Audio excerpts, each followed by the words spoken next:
لے کر یہ تک اس کا ذکر ہی کوئی موجود نہیں، حوالہ بھی فرضی ہے سارا۔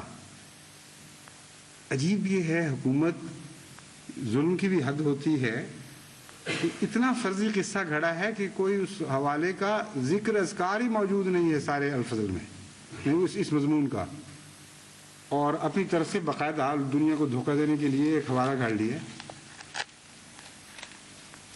ایک اعتراض یہ ہے کہ مرزا صاحب ابتدائی تعلیم اپنے گاؤں میں حاصل کرنے کے بعد سیالکوٹ میں ڈپٹی کمشنر کے دفتر میں جونیئر کلرک کی حیثیت سے ملازم ہو گئے، جہاں انہیں 15 روپے ماہانہ تنخواہ ملتی تھی۔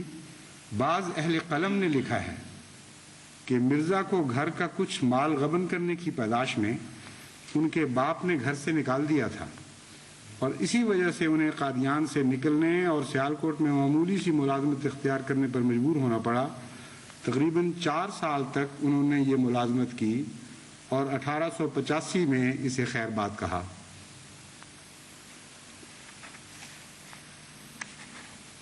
اس میں بھی 2 پہلو ہیں اعتراض کے۔ ایک تو ہے مہین، بہت معمولی انسان تھا، 15 روپے کا ملازم، اس کو خدا تعالیٰ کیسے چن سکتا تھا نبی؟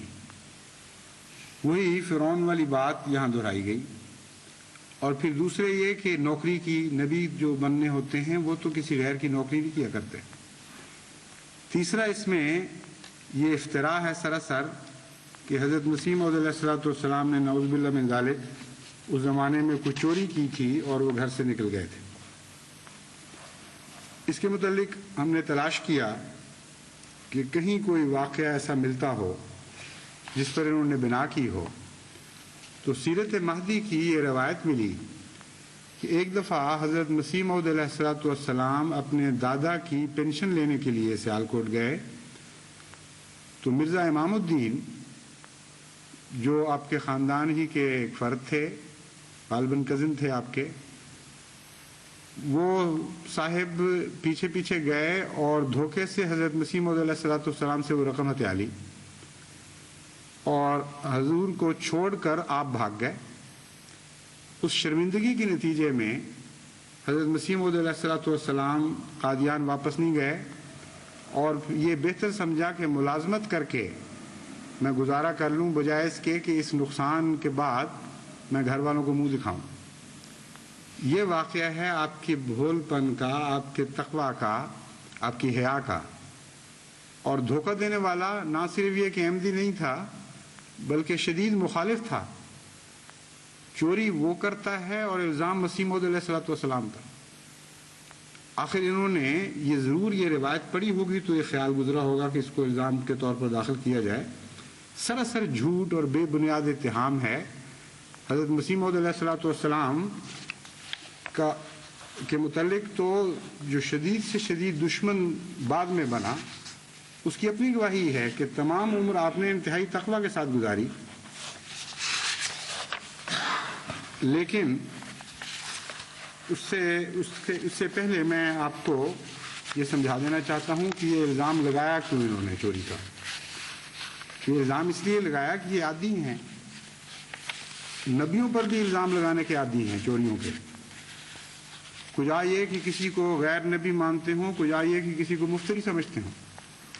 جس کو مفتری کہیں گے اس پر تو بڑھ بڑھ کر الزام لگائیں گے ہی، انبیاء کو بھی نہیں چھوڑتے۔ چنانچہ قرآن کریم میں حضرت یوسف علیہ السلام کے متعلق جو واقعہ آتا ہے کہ بھائیوں نے کہا کہ اس سے پہلے یعنی اس کے بھائی یعنی حضرت یوسف نے بھی چوری کی تھی، تو ظاہر بات ہے کہ وہ ایک جھوٹا الزام کے طور پر قرآن کریم نے پیش کیا ہے، نہ کہ اسے تسلیم کیا ہے۔ یہ بتانے کے لیے پیش کیا ہے کہ انبیاء پر جھوٹے الزام لگا کرتے ہیں اور دل آزاری کی جاتی ہے۔ اس واقعہ کو خود بدقسمتی سے بعض مسلمان مفسرین نے تسلیم کر لیا ہے اور باقاعدہ ان کی چوری کی چھان بین بھی پھر شروع کر دی کہ کیا چوری کیا ہوگا۔ اور مختلف تفاسیر میں، جن میں سے تفسیر جلالین میں زیر آیت فقط سرق اخ له من قبل، تفسیر الخازن الجزء 40 میں زیر آیت فقط سرق اخ له من قبل، تفسیر فتح القدیر اسی آیت کے تابع، تفسیر روح المعانی اسی آیت کے تابع حضرت یوسف علیہ السلام کی فرضی چوری کی جستجو کی گئی ہے۔ یہ اختلاف ہے ان سب مفسرین میں کہ کیا چوری کیا تھا، لیکن یہ اتفاق ہے کہ تھے چور، نعوذ باللہ من ذالک، اور پھر بھی نبی خدا کے، پھر بھی نہ ان کے دین کو کوئی خطرہ تھا اس چوری کے نتیجے میں، نہ عالم اسلام کو کوئی خطرہ پیدا ہو سکتا تھا۔ اور اختلاف کیا کیا ہے یہ سنیے۔ بعض کہتے ہیں کہ سونے کا بت تھا، بعض کہتے ہیں مرغی تھی، بعض کہتے ہیں نہیں اتنی بڑی نہیں چیز تھی، انڈا تھا، مرغی نہیں تھی، بعض کہتے ہیں کھانا چرا لیا تھا، لیکن چرایا تھا فقیروں کو دینے کے لیے۔ ایسی ظالمانہ باتیں جو لوگ انبیاء کے متعلق تسلیم کرتے ہیں اور ان کی نبوت پر شک کی کوئی گنجائش نہیں سمجھتے، حضرت مسیح موعود علیہ السلام پر جھوٹا الزام لگانا ان سے کوئی تعجب کی بات نہیں ہے۔ جہاں تک آپ کے کردار کا تعلق ہے، اسی سیالکوٹ کے زمانے میں جس کا ذکر کیا گیا ہے، مولانا ظفر علی صاحب کے والد محترم منشی سراج الدین صاحب کی گواہی سنیے۔ وہ اس زمانے میں حضرت مسیح موعود علیہ السلام کو جانتے تھے اور اس کا ذکر کرتے ہوئے فرماتے ہیں، ہم چشمدید شہادت سے کہہ سکتے ہیں کہ جوانی میں بھی نہایت صالح اور متقی بزرگ تھے۔ کاروبار ملازمت کے بعد، یعنی سیالکوٹ میں جو ملازمت کی ہے اس کے بعد، ان کا تمام وقت مطالعہ دینیات میں صرف ہوتا تھا، عوام سے کم ملتے تھے۔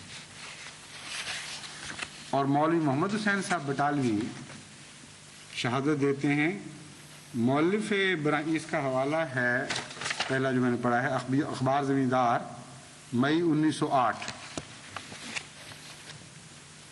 مولوی محمد حسین صاحب بٹالوی لکھتے ہیں، مؤلف براہین احمدیہ مخالف اور موافق کے تجربے اور مشاہدے کی روح سے واللہ حسیبہ شریعت محمدیہ پر قائم، پرہیزگار اور صداقت شعار ہے۔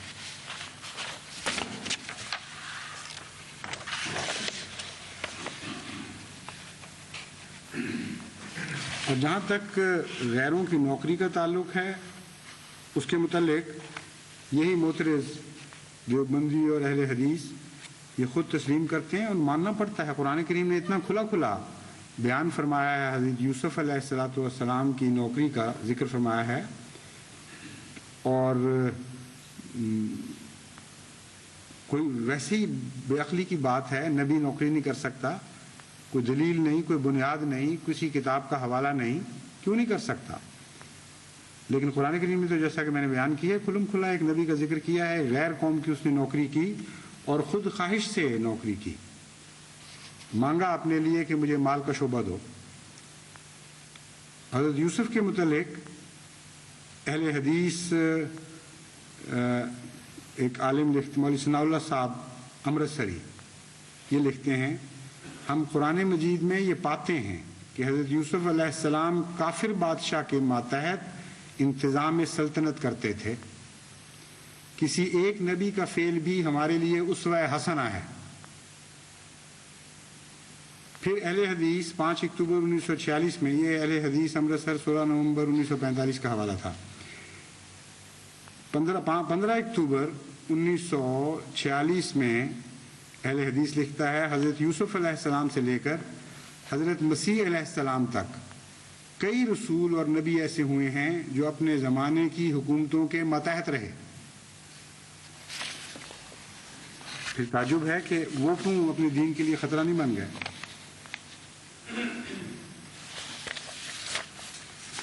ایک اور اعتراض حضرت مسیح موعود علیہ السلام پر یہ کیا گیا ہے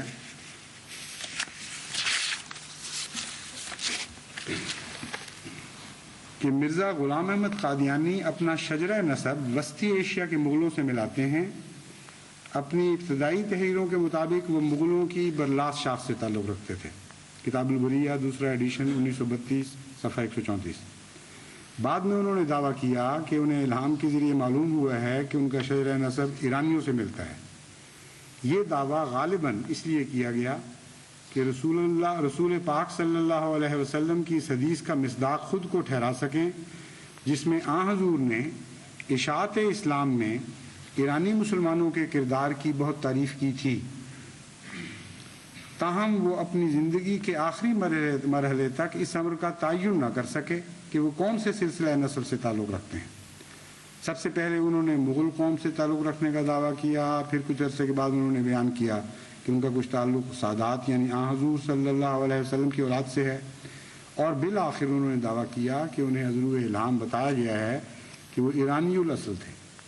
انہوں نے اس بات کا اقرار کیا کہ ایک نام نہاد کشف کے علاوہ ان کے پاس اور کوئی ثبوت نہیں کہ وہ واقعی ایرانی الاصل ہیں۔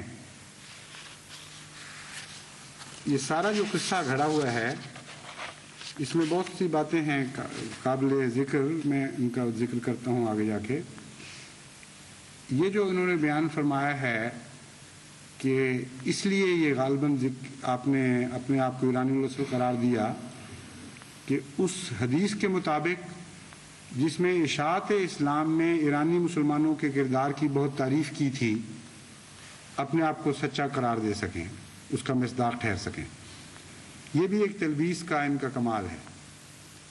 اصل حدیث بیان کرنے کی ضرورت ہی نہیں ہے، وہاں کچھ اور ذکر ہے۔ یہ ذکر ہی نہیں ہے کہ ایرانی مسلمان اسلام کی خدمت کریں گے، ذکر تو یہ ہے کہ ایمان گویا اٹھ جائے گا، ثریا پر چلا جائے گا، اور پھر اشخاص کا ذکر ہی نہیں، ایک حدیث کی روایت میں ایک شخص کا ذکر ہے، لَنَالَهُ رَجُلٌ مِّنْ هَؤُلَاءِ۔ سلمان فارسی کے کندھے پر ہاتھ رکھ کر آپ نے سورہ جمعہ کی آیت کی تفسیر میں یہ بیان فرمایا کہ اگر ایمان آسمان پر بھی اٹھ گیا، ثریا تک بھی چلا گیا، تو ان میں سے بعض اشخاص ہوں گے جو اسے دوبارہ زمین پر کھینچ لائیں گے، یا ان میں سے ایک مرد جری ہوگا، ایک عظیم الشان شخص ہوگا جو آسمان سے ایمان کو واپس کھینچ لائے گا۔ یہ حدیث بیان کرنے کی چونکہ ضرورت نہیں تھی، اس لیے اس تلویث کے ساتھ آن حضرت صلی اللہ علیہ وآلہ وسلم کے کلام کو بھی توڑ مروڑ کر پیش کیا جا رہا ہے۔ کہتے ہیں آن حضور نے اشاعت اسلام میں ایرانی مسلمانوں کے کردار کی بہت تعریف کی ہے، اس لیے مصداق بننا چاہتے ہیں۔ جہاں تک شجر نسب کا تعلق ہے، حضرت مسیح موعود علیہ السلام کا دوسرا حوالہ اس پہلے حوالے کے بعد یہ ہے، ہماری قوم مغل برلاس ہے، اور میرے بزرگوں کے پرانے کاغذات سے جو اب تک محفوظ ہیں معلوم ہوتا ہے کہ وہ اس ملک میں سمرقند سے آئے تھے، اور ان کے ساتھ قریباً 200 آدمی ان کے توابع اور خدام اور اہل و عیال میں سے تھے، اور وہ ایک معزز رئیس کی حیثیت سے اس ملک میں داخل ہوئے۔ پھر فرماتے ہیں جیسا کہ بظاہر سمجھا گیا ہے یہ خاندان مغلیہ خاندان کے نام سے شہرت رکھتا ہے، لیکن خدائے عالم الغیب نے جو دانائے حقیقت حال ہے بار بار اپنی وحی مقدس میں ظاہر فرمایا ہے جو یہ فارسی خاندان ہے اور مجھ کو ابنائے فارس کر کے پکارا ہے۔ اب یہ ہے معمہ جو ان کے لیے اس بات کا، ان کے نزدیک، حکومت پاکستان کے نزدیک اس بات کا قطعی ثبوت ہے کہ جس کے خاندان میں یہ شبہ ہو کہ وہ فارسی الاصل ہے یا مغل ہے، یا اس کے آباء و اجداد میں سید عورتیں تھیں یا نہیں تھیں، وہ اسلام کے لیے ایک سنگین خطرہ ہوتا ہے۔ لیکن واقعہ یہ ہے کہ ان تینوں چیزوں میں کوئی تضاد ہی نہیں ہے، یہ ان کی جہالت ہے جو اسے ایسا تضاد دیکھ رہے ہیں۔